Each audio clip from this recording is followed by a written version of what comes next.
The wife and 2 young sons found dead in their own home. And the husband, well, he was conveniently at the gym when it all happened. And to make things even creepier, the house was covered in these threatening messages scrawled in red paint, like something out of a horror movie. Yeah, it's definitely one of those cases that makes you question everything you think you know about human nature. So let's rewind back to the beginning. It's May 5th, 2009, and Chris Coleman, the husband, is at his usual gym working out. He tries calling his wife Cherry a couple of times, but no answer. Now at this point you might think, okay, maybe she's just busy, right? Wrong. Chris gets his neighbor, a police officer, no less, to go check on Cherry and the boys, and that's when they uncover a scene that's truly horrific. Cherry and her 2 sons, 11-year-old Garrett and 9-year-old Gavin, were all found dead in their beds. They'd been strangled. And as if that wasn't horrifying enough, remember those messages in red paint? They were everywhere on the walls, even on little Gavin's bedsheet. It's like the killer wanted to send a message, but what was it?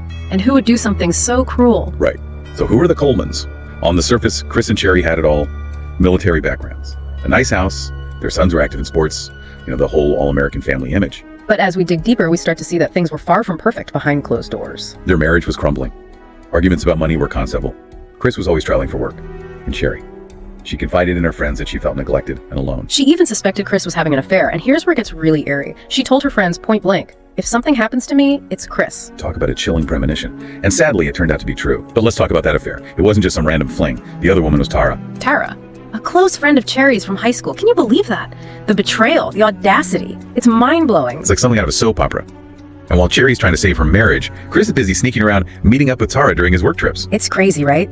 And get this, Chris was keeping detailed notes about Tara, her birthday, her clothing sizes, even her menstrual cycle. It's creepy. Okay, now that is just strange.